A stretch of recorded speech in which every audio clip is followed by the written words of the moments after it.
Yo, what the fuck is good, YouTube? I ain't talked to y'all niggas in a minute. Been a lot going on in chat.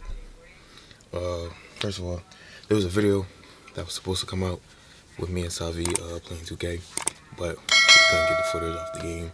So, yeah, that video got chalked. But I'm gonna definitely do another one with him where we playing the game and I'll give him the belt. I'm gonna show y'all some clips right here. That boy scared. He ain't gonna shoot that. That shit broke. No! We here. We play defense. We play defense. We play defense. Lay Max. Lay Max. Oh my Good game. God, Good game, son. bro. Good game, Stop, son. bro. Good game. This game cheating, Good game. bro. I hate this, bro. Good game, son. Go ahead, shoot that. Good game, son. Good game, son. Good game, son. Stop, bro. Leave him alone, bro. Get out, bro. Leave, bro. Leave, bro. Good game, son. Leave, bro. It's hers, bro. That was leave. That was leave. Where the belt at? Where the belt at? Where the belt at? Already lost by 2, bro. Please, bro. 4-0.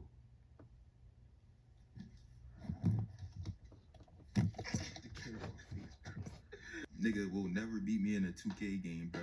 No, you're right. Paul George. Paul George.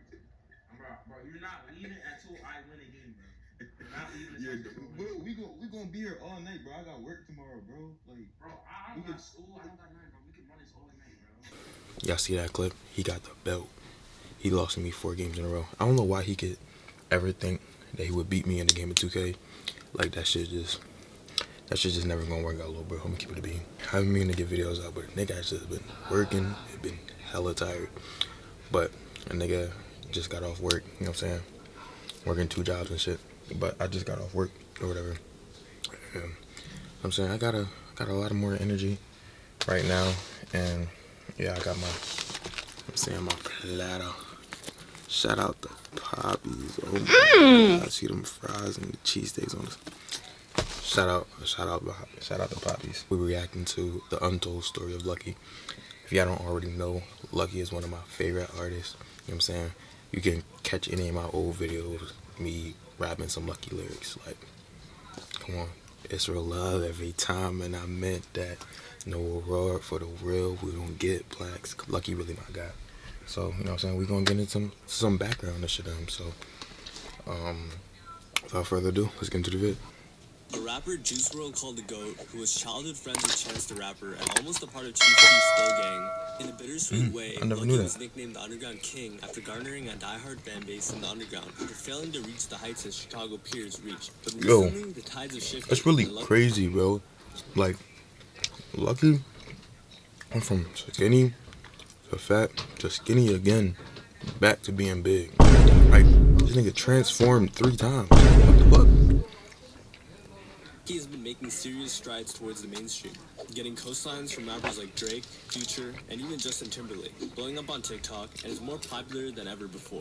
Begging the question, who is he, how did he get so popular, and what is it about him that resonates so deeply with his legion of fans? I'm Rashad Bashir, and this is the Untold Story of Lucki. On May 30th, 1996, Lucki Campbell Jr. was born. Almost from birth, his parents were separated, and they lived very differently, his mom being from the hood and his dad from the suburbs. So he grew up with both parents. Lucki grew up on the west side of Chicago, and as a kid, he used to play video games and watch television like the WWE. Music was a huge part of his life as well. His first favorite rapper was 50 Cent, then he became a huge Lil Wayne fan, and in high school, he found other music, like Future, through his mom, and became a Chief Keef stan. Like many teenagers, his taste in music influenced his lifestyle as well. Listening to Lil Wayne made him want to wear skinny jeans, and listening to Chief Keef made him try Zen. He thought that was really cool, and as a teen, he was exactly who he wanted to be. He remembers thinking, I remember being 18, looking at myself like, yo, I'm exactly who I want to be. Like, I always wanted to be like a teenager or in a weird way. Huh? At that age, he already had dreams. Nigga, what? That's crazy to say. Like, come on. He always wanted to be on drugs. What type of shit is that? Of rapping. I had big dreams of rap since I was a kid. Because I used to like walk past a mirror, act like mirrors is paparazzi. And I was like, I always wanted to be a rapper. In 7th grade, he wrote his first lyrics, but wasn't confident at the time, so he didn't start rapping. He attended school in the suburbs and wanted to be a football player, playing wide receiver. As a teenager, he was also very early on his social media, starting his Twitter in August of 2011, and was rebellious. On his Twitter, he explained his mom kicked him out, and he was airing out his father. How did you decide that you wanted to start making music? What kind of influenced that? My parents really did. His parents did more than just vaguely influence him, though. His dad gave him the courage to begin. My dad kind of told me to start writing. In Lucky's freshman year of high school, he was getting over his student-athlete thing, where he played wide receiver. So at the end of Lucky's freshman year in high school, he began rapping. Play wide receiver? Seriously, after his close friends started praising him. Back then, rap was just about rhymes and bars, not the beat or autotune, and Lucky managed to stand out. So at 17, in his second year, Lucky dropped out of high school to pursue music. His first name ever was 97, and Pretty Ho Smoking Reggie was his first song ever. In 2012, he changed it to Lucky X, the combination of his first name and the last syllable of the substance Xanax. He had a $sign because he was a huge Rocky fan. Under his new name, his first song was Master Plan. And in addition to dropping that song, Lucky was also a part of a rap group called the Outsiders Clique and featured all over their only album, Outside Activities. Lucky happened to be friends with two kids named Anton and Kevin, who interned at the media company Elevator, who got Lucky's music heard by the higher-ups, which led to Lucky's quote-unquote debut single, Untouchable, being hosted on Elevator, a decently sized platform at the time. He was making moves, and for him to be so young and making that much of a statement was rare. And to many, it seemed like Lucky was headed for success. In 2014, Lucky got more involved in the scene in Chicago. He was very active in person, so early on in his career, he had a lot of connections, allowing him to gain massive exposure right from the jump. He was friends with Chance the Rapper and had a big-time manager. Lucky and Chance the Rapper especially had a strong bond. He described their friendship by saying, "How's your relationship with Chance? Because I know you guys got a song together." That's my dog, bro. Like, for life, bro. That's my dog. Me and Chance, like, I came up with Chance. Right. Me and Chance really, like, know each other. I know Chance's little brother. Oh, okay. I know Chance's father, Mr. Big. Me and Chance's father has been cool, been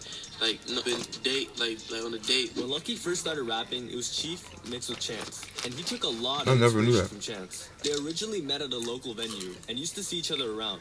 One day, What artist really made me want to start rapping was Chance, though. Because I used to see him rapping, at the library.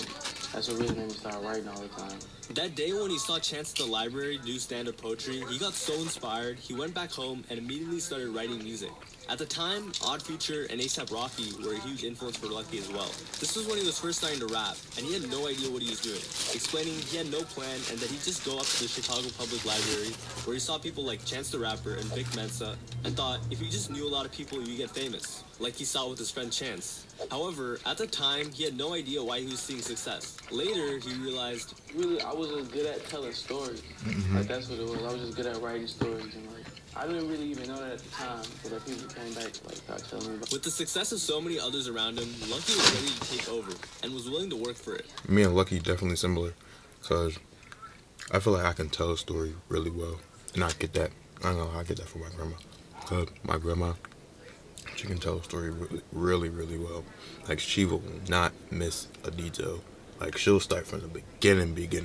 Like, what happened before that happened and before that happened. But no, Lucky, on the other hand, like, if you really peep his music, like, he do be telling stories. Like, it's more like he writing life instead of, like, I don't want to say love songs because he don't really like love songs, but some of his songs are love songs.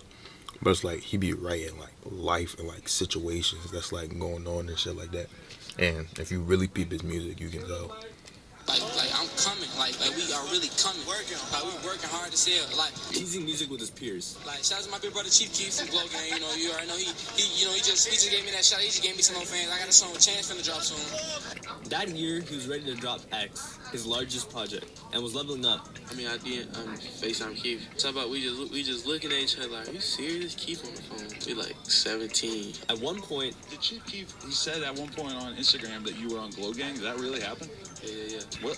when Lucky met Young Chop, Keith's producer, he fanned out. Before I made Alternative Trap, like we was studying y'all. So Chief Keef and Lucky collaborated as well on an unreleased song. In May of 2016, Lucky dropped X, and it didn't go the way he wanted. I wanted it to be a breakout. But when it didn't do as well as he thought, and not getting named on Complex's top 50 projects of the year, he became really depressed. Pretty silly because he was so new to rap. In July of that year, Lucki got arrested for stealing someone's wallet. In 2015, Lucki made the move from Chicago to LA, and it changed the course of his career. In Chicago, he was associated with and working with traditional rappers, like Chance the Rapper, but in LA, he met rappers making cloud rap. He found his sound musically, and realized he wasn't meant for the traditional hip-hop scene. I was always like not that type of like in that type of thing. You feel me? I didn't really fit into that. So when I got older, I just started like branching off. In LA, he became friends with Playboy Carti and A$AP Rocky, which happened through Ian Connor. You first started linking up with A$AP and all of them through like Ian and Carti type. When Lucki first came to LA, he lived with Carti, and they were pretty close back then. Yeah, Carti used to So how long ago was this? Oh, Broke Boy came out. Me and Carti used to be like Ian and like we used to call us twins. They met at A$AP Rocky's mansion, and through Carti, he met A$AP Rocky. Me and Carti was both at Rocky mansion. Like he had like a party, you know, people be renting the cribs down there. I met Rocky through Carti. Actually. Lucki met Rocky 3 months after A$AP Yams passed away, and when he met Rocky, Rocky told him, "Yeah, bro, Yams put me on your music, bro." That crushed me though, cause I never got to meet A$AP Yams. Lucki's actually in the Lamborghini High music video. Yams, I saw you in the Lamborghini High video. Yeah. How did that all come together? I just woke up at Rocky crib. His relationship with Carti was more than just a friendship, though. They collaborated on songs like Saucin'. Yeah, like me and Carti got a few songs. Like he has a song on release. And Carti taught him how to rap on a different style of beats. Like being around Carti taught me how to rap over trap beats. Remember I used to make music like Chance the Rapper and them kind of like in that lane. Being around Carti taught me how to rap over like up-tempo beats. He was friends with Carti's friends Uno the Activist and Thousand Man Fani as well, and ended up collaborating more with them than he did with Carti. Uno, my brother, Yeah, love him now. My brother, everybody. All right, with Ian. Yeah, still cool. Shout out Uno, yo. Lucki also became friends with Cole Bennett before he was famous. They had a music video from 2015 that was released 8 years later, and Cole gave Lucki $100 to model for a Lyrical Lemonade shirt, which Lucki says he remembers he really needed, and said now, I'll be really just happy for him, but it just makes sense for the type of person he is. In January of 2016, Lucki decided to drop the X from his name. At first, he just took out the $sign because he didn't want to become like A$AP Rocky. No more ECK money sign. It's just X. Just X. But eventually, he claimed the X was his child of my life, so he dropped it completely. You stop calling me Lucky X. You're over and then y'all be calling me Lucky X. I just really was over that name. In March, he dropped Son of Sam, and the cover art is inspired by David Berkowitz, a serial killer. The cover art is one of his letters, and Lucki explained he relates to him.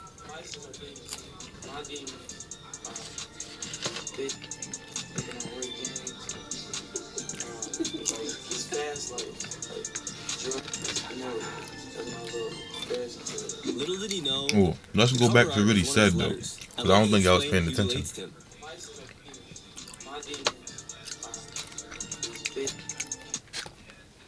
My demons are these girls, these bitches. I ain't gonna lie, Lucky, you just stay preaching, bro. Like, you get it, bro. You just stay preaching, bro. I ain't even gonna get into that. I ain't even getting into that. But if you know, you know.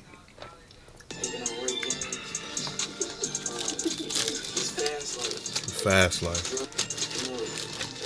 I stopped doing drugs, so yeah. Little did he know the Sorry. worst was to come. Lucki's dreadful relationship with substances was no longer figurative like he portrayed in his art. It was real, and in 2016, it almost destroyed his career. Lucki had originally Terrible big homies. I was just with them. I popped it down. I just remember feeling so free. I was just overboard. I was like, it's fine. But by the time Lucki was getting into his late teens, he had started to develop a serious Xanax addiction. I was a tweaker, bro. When he was rapping, It sounds like you're off the Xans in your music. It is often about being on the Xans in your music. and said he used to do 6 bars a day. I used to really pop like 6 bars, you know what I'm saying, every day type. While he was doing this, he had a lot of industry connections and hype around his music. For example, Pharrell used to tweet my music. Like, Scott Venner was my first manager. Pharrell Williams and Justin Timberlake would tweet Lucki's music, but his drug use was messing that all up. Oh, so did that fuck your music career up? How relationships had, like, Sometimes he couldn't even tell what was real. when I wake up for real again, I realized that I was just dreaming. I realized that, like, I was just... He was too comfortable at that age. I was getting, like, decent money for shows and Chicago, yeah, I'm just lit. I was kind of comfortable. And took everything he had been given so graciously for granted. Yeah, I was really spoiled coming into this. Yeah. Feel me? Okay. Scott Venner, the man that put Chief Keef and Chance on, was Lucky's first manager. Even after receiving cosigns from Pharrell Williams and Justin Timberlake, Lucky said he didn't even care. It wasn't Lil Wayne. He was young and ignorant, and eventually it bit. Yo, Shotcat, this cheesesteak is so fucking good. Like, the bread these niggas be using, oh my goodness. I can't give you my poppies, I ain't gonna lie. But this bread is fucking amazing. And this cheesesteak is just, oh my gosh. When I walked into the store, right, I was like, yo, Pop, let me get that cheesesteak I called in for. And then he was like, Pop was like, I got you. And some bull walked up behind me, he was like, you saying that like they cheesesteak really like that. I'm like, bro, you tripping? They cheesesteak really like that. Like, I don't know if it was, I should have asked him if it was his first time in the store. But I was thinking, I'm like, this must be this nigga's first time in the store, bro. Or his first time ordering. Cause these motherfucking cheesesteaks, play with. I switch cheese a nigga about this cheesesteak. I ain't gonna lie.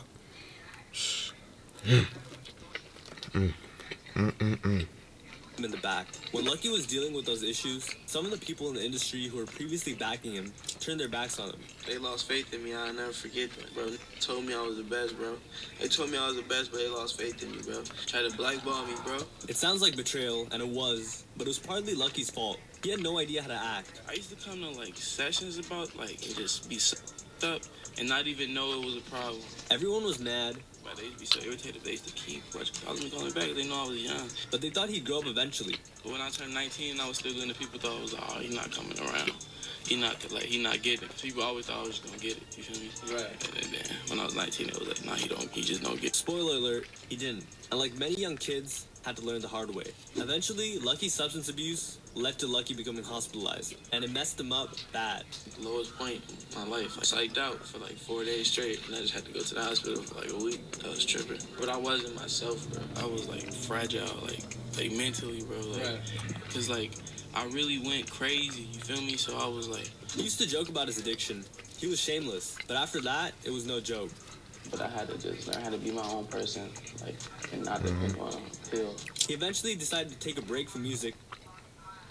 No, that's real shit though. I remember I was in college. I was so dependent on weed. Like, I couldn't be myself.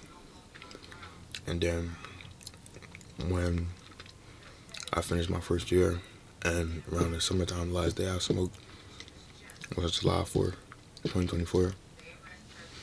Ever since then, I've been able to be myself more, and I wasn't dependent on weed to be myself. A lot of people will probably say, like, they've been around me and we were smoking, like, oh, I ain't really seem like that, but, like, I felt like that. Like, I probably didn't say nothing, but I was, like, itching. Even when I was broke, I was made sure I had something to smoke. I ain't gonna lie. Even if it was a fucking pre-roll from the smoke shop, that shit was like, niggas was junkies. Like, that shit was bad. Yeah, but that's good though, cause it's really hard. Like, it's harder than people think. Low key, I ain't gonna lie. Niggas, like, I feel like I used to be a junkie. People that been around me when I was smoking probably won't feel that way, but I felt that way. Focused on himself. When he was in the hospital, he became a fan of Kurt Cobain. This dude, Kurt, started watching like hella documentaries. I watched all documentaries. Explaining he related to the themes of self-destruction. Really relating to self-destruction. Right. Are you in a period of self-destruction in general, would you say? Or is that something that you feel like you're past? Like, always gonna be in a period of self-destruction. He decided to drop Free Wave 2, but his substance abuse caused him to develop mental health problems and depression. Free Wave 3? It would be best if he took a year-long hiatus. During the hiatus, he had a son, and his son gave him a sense of priority and made him want to work harder. In 2017, he returned from his hiatus, dropping Watch My Back. Luckily, Watch no My pun Back, intended, Sunset. Now for the sunset. In fact, Watch My Back became one of his most successful projects, a fan favorite. Nowadays, Lucky has made it clear my music is like a warning or something, bro. Right. Like, I don't glorify drugs at all. Another rapper Lucky knew was Juice WRLD, and they were pretty I don't close. glorify And Juice drugs. WRLD had a lot of respect for Lucky. Juice would be like, "This the best rapper ever." Everybody know be like, "What?" They're like, "Who is this?" You feel me? And was disheartened when Juice died. I really be wishing he was still here, cause I know it'll never be a dull moment if he was still here. In 2019, Lucky dropped Freewave 3, a project about a woman he was in love with. The first half was while he was in love. Freewave The second 3. half was him heartbroken. In 2020, Lucky signed a distribution deal with Empire, the same label XXXTentacion and King Von were a part of, allowing him to receive a stronger push to his music, while being able to retain ownership over his music at the same time. He even recorded a song with his longtime idol Future, coming out a couple years later, someone who he remained a huge fan of for years, after first finding Future's music on his mom's iPod. Yeah, I just met Pluto, like, it's just crazy seeing this in person, like. Since 2021, Lucky has become even more ambitious, trying to become a superstar like he said so many years earlier, except it was starting to become a reality. He'd have a slew of songs like Super Yours and You Drank gain traction on TikTok, massively growing his fan base, as well as shedding light to his deep discography. However, it wasn't all sunshine and rainbows. His new fan base was suburban and became corny, bullying him for the weight he gained, and fans at shows have rubbed his stomach multiple times, causing quite an issue. Furthermore, Lucky is... Yo, I remember that shit, bro. Oh my god, that's actually dumb funny. Like, yo, I wasn't a fan of Lucky then, but I remember seeing those videos on TikTok, bro. Like, they used to pull up to his concert and start rubbing his belly. Bro, I swear if I was Lucky, bro, I'd switch. Yo, everybody in the crowd getting Swiss cheese. I'm pulling up. ARPZ, everybody getting dry. Why are you rubbing my belly, bro? Like, what type of time you on? Been under fire for years about some tweets he made years back aimed at the country of Mexico, and his new fan base didn't make it any easier. He explained himself, saying 11 years ago, Lucky and a bunch of other kids, some black and some Mexican, were all trolling. Everyone was just trolling. Lucky just ended up becoming famous and defended himself, saying, "I grew up with Mexicans." In 2022, Lucky briefly fell out with his old friends, Uno the Activist and Thousand Man Fani, and accidentally started beefing with the Detroit rapper he was friends with, Baby Smooth. Lucky called out Baby Smooth for hopping on Yeet Beats, except Lucky was talking about Thousand Man Fani. Baby Smooth took it personally and decided to take shots at Lucky himself. It was sad because just a bit before, they were teasing a collab. So Lucky actually called Thousand Man Fani washed up for hopping on Yeet Beats. He even defended Cardi for dropping Uno the Activist and Thousand Man Fani during their beef. In the end, Lucky apologized, saying he was in his feelings and he was wrong for what he said. Beefing with Cardi And he now made it too, right. I think. During the middle of the year, Lucky got a Drake co-sign as well. Drake posted Lucky's music on a story and featured Lucky on OVO Radio. When he was young, Drake was a huge inspiration for him, so having Drake post his music was a... So it's really like a dream come true type of thing. Even crediting Drake for teaching him how to rap. He taught me how to dumb it down, but without dumbing it down, though. That year, he also got a face tat, inspired by Harry Potter, and said he just wanted one because it was cool, and that his thought process was... I just wanted a face tat. I was just feeling edgy. Like, I got hella money. It didn't piss my parents off, you know what I'm saying? At the end of the year, on September, he dropped I don't know Flawless where it is, Like though, I Me, can his see. long-awaited project, with the feature from Future, and started Flawless collaborating Like and Me. working with younger rappers like Can as well. So that brings us to today, 2023, and Lucky still has a lot Gross. of runway left in his career. He's been releasing a project every year since 2013. Sex, and money, it doesn't drugs. look like he's stopping anytime soon, even saying he wants to collab with Playboy Cardi again, The artist I collab with, but definitely Cardi. and wants He's a Grammy. beefing with Cardi now, though. Wait, how old is this video? This video came out a year ago. This video came out a year ago. Plans to retire when he's in his early 30s to become an executive in television, saying, "I want to produce TV documentaries and known as some type of legend, Hey, someone who never hey. sold out." He said he want to produce TV documentaries. Hey, look. I mean, you can collab, bro. I mean, you can collab. I got the plan, the platform, the writing. You can fund it. I'm banned. Plans to retire. But I'm not banned. I'm banned, but I'm not banned. Let me know, luck. When he's in his early 30s to become an executive in television, saying, "I want to produce TV documentaries and known as some type of legend, someone who never sold out." Reminiscing on his younger days, Lucky said, I was listening to Currency, A$AP Rocky, a lot of the people who are legends now. I kind of wanted to be like them. The scene was completely different back then. Time will tell if he reaches the status of those he idolized as a kid, but regardless of whether he does or not, Lucki has left his mark on hip-hop, undoubtedly, and definitely has inspired the new generation of rappers. Thanks for watching, and have a nice day. WVid, y'all, WVid. You know what I'm saying? I definitely learned a few things. Most things I already knew, but I definitely learned a lot for sure. Like, I thought it out. I wonder if they can do an updated one, like, you know, in like probably like next year or in a few months. Cause he has a beef right now in Cardi and shit. And I'm gonna learn about his relationship with V's and shit more, cause I know they locked in or whatever. I'm saying, like, subscribe, do all that good shit. We back with the videos rolling. I know it's been 2 weeks, y'all.